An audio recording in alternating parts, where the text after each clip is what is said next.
इस खास विश्लेषण में आपका स्वागत है। आज हम इतिहास के पन्नों से एक ऐसी कहानी निकालने वाले हैं जो अदम्य साहस और कभी ना हार मानने वाले जज्बे की मिसाल है। हम बात कर रहे हैं मेवाड़ के महाराणा प्रताप और शक्तिशाली मुगल साम्राज्य के खिलाफ उनकी जीवन भर चले प्रतिरोध की। ये सिर्फ तलवारों की खनक नहीं है, बल्कि यह एक ऐसी कहानी है जो हमें स्वाभिमान, शानदार रणनीतियों और बेमिसाल बलिदानों के बारे में बहुत कुछ बताती है।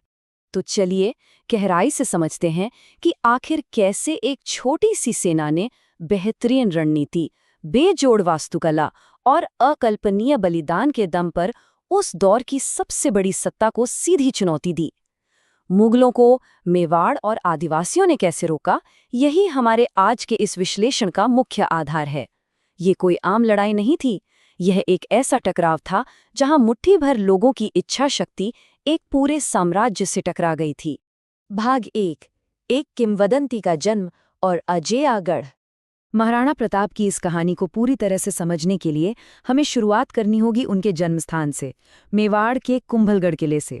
और इस किले की सबसे चौंकाने वाली बात है इसकी दीवार। जरा सोचिए, 36 किलोमीटर लंबी एक लगातार दीवार। चीन की महान दीवार के बाद ये दुनिया की दूसरी सबसे लंबी दीवार मानी जाती है। ये इतनी चौड़ी है कि 8 घोड़े एक साथ इस पर दौड़ सकते हैं। ये विशाल ढांचा ही हमें बताता है कि मेवाड़ की रक्षा प्रणाली और अरावली की भौगोलिक स्थिति कितनी मजबूत थी। और इसी कुंभलगढ़ किले की सबसे ऊंची चोटी पर स्थित है बादल महल, जो समुद्र तल से 1914 मीटर की ऊंचाई पर है, मतलब एकदम बादलों के बीच। संकरी सीढ़ियों और तीखे मोड़ों वाले इस अभेद्य गढ़ ने एक ऐसे योद्धा को तैयार किया जिसकी शारीरिक ताकत वाकई हैरान कर देने वाली थी। इतिहास बताता है कि महाराणा प्रताप 72 किलो का कवच पहनते थे और 81 किलो का भाला चलाते थे। जरा कल्पना कीजिए, इतनी शारीरिक शक्ति और ऐसा दुर्गम भौगोलिक परिवेश, यही दोनों चीजें आगे चलकर उनके संघर्ष का सबसे मजबूत आधार बनी। भाग 2, हल्दी घाटी दर्रे की रणनीति और युद्ध की भट्टी। अब आते हैं 18 जून 1576 के उस ऐतिहासिक दिन पर। हल्दी जैसी पीली मिट्टी वाले इस संकरे दर्रे में दो बिल्कुल अलग सेनाएं आमने सामने खड़ी थीं।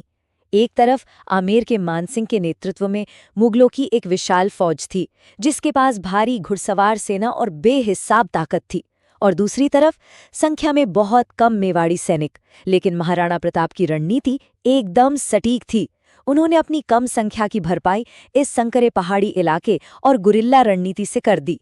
तथ्य ये है कि भारी नुकसान उठाने के बाद मुगलों ने युद्ध के मैदान पर तो कब्जा कर लिया, लेकिन वो अपने असली मकसद में पूरी तरह नाकाम रहे। वो महाराणा प्रताप को न तो पकड़ पाए और न ही मार पाए। यहाँ एक बात बिल्कुल साफ है, इस पूरे प्रतिरोध की असली रीढ़ कोई और नहीं बल्कि भील जनजाति थी। अरावली पहाड़ियों के ये मूल निवासी तीरंदाजी और गुरिल्ला युद्ध में उस्ताद थे। इन्होंने सिर्फ खुफिया जानकारी और रसद ही नहीं दी, बल्कि कंधे से कंधा मिलाकर जंग भी लड़ी। महाराणा प्रताप का नेतृत्व सबको साथ लेकर चलने वाला था।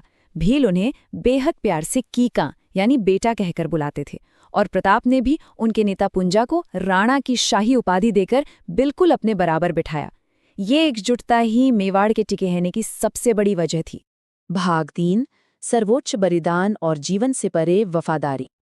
युद्ध केवल हथियारों से नहीं जीते जाते, ये उस खून से भी लिखे जाते हैं जो अपनों के लिए बहाया जाता है।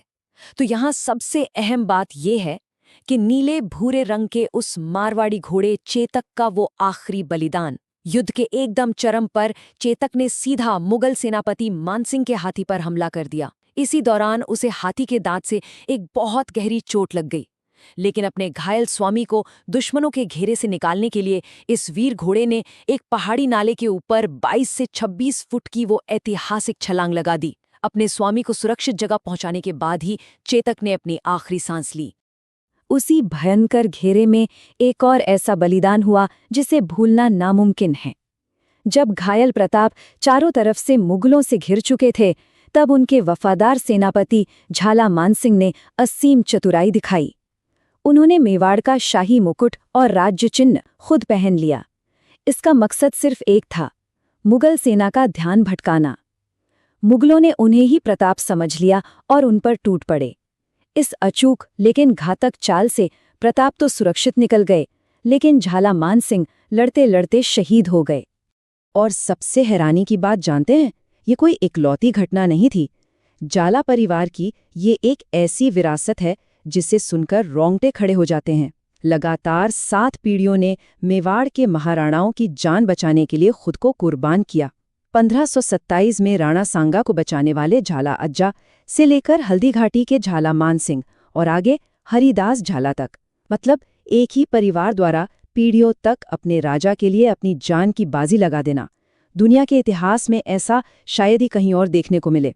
भाग 4, निर्वासन के मिथक, कविता बनाम वास्तविकता। अब इस स्लाइड के बारे में जो सबसे दिलचस्प बात है वो ये है कि हल्दी घाटी के बाद के कठोर जीवन और घास की रोटी की कहानी का असल सच क्या है। अक्सर कविताओं में ऐसा दिखाया गया है कि प्रताप और उनका परिवार अत्यधिक गरीबी में घास की रोटियां खा रहे थे। बेशक जंगलों में रहना बेहद मुश्किल था, लेकिन प्रताप हताश नहीं थे। वो एक बहुत ही शानदार रणनीतिक संसाधन प्रबंधन चला रहे थे।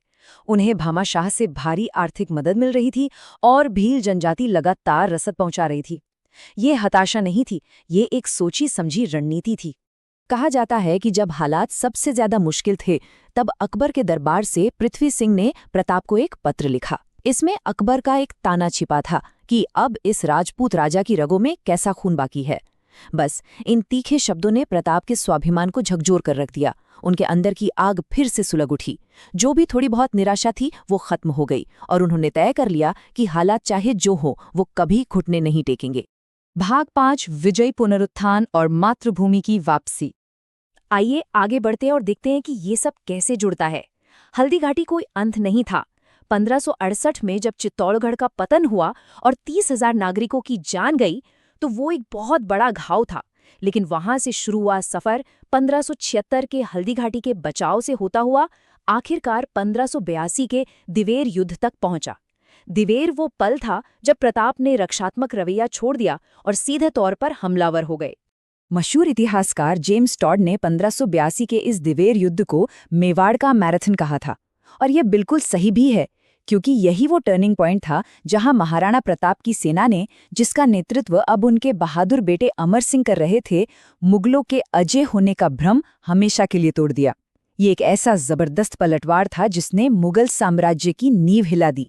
यहाँ फिर से एक बहुत ही दिलचस्प आंकड़ा सामने आता है, 36। दिवेर के इस युद्ध में मेवाड़ी सेनाओं ने चुन चुन कर मुगलों की 36 चौकियों को पूरी तरह तबाह कर दिया। इसके नतीजे में उन्होंने अपना ज्यादातर खोया हुआ इलाका वापस छीन लिया। कुंभलगढ़ की 36 किलोमीटर लंबी दीवार से शुरू होकर मुगलों की 36 चौकियों को उखाड़ फेंकने तक, ये उनके संघर्ष और जबरदस्त वापसी की एक शानदार जीत थी। तो आखिर में ये पूरा विश्लेषण हमें एक बहुत ही गहरे सवाल के साथ छोड़ जाता है। वास्तव में जीत क्या है? क्या किसी एक युद्ध के मैदान पर कब्जा कर लेना ही जीत है, या फिर वो जज्बा, वो अडिग संकल्प जो अपनी आज़ादी को किसी के सामने झुकने नहीं देता? बड़े बड़े साम्राज्य वक्त के साथ मिट जाते हैं, लेकिन महाराणा प्रताप, चेतक, झालामान सिंह और भील समुदाय की जो विरासत है वो इतिहास में हमेशा के लिए अमर हो गई है। इसी विचार के साथ हम आज के इस विश्लेषण को यहीं समाप्त करते हैं। हमारे साथ जुड़ने के लिए आपका बहुत बहुत धन्यवाद।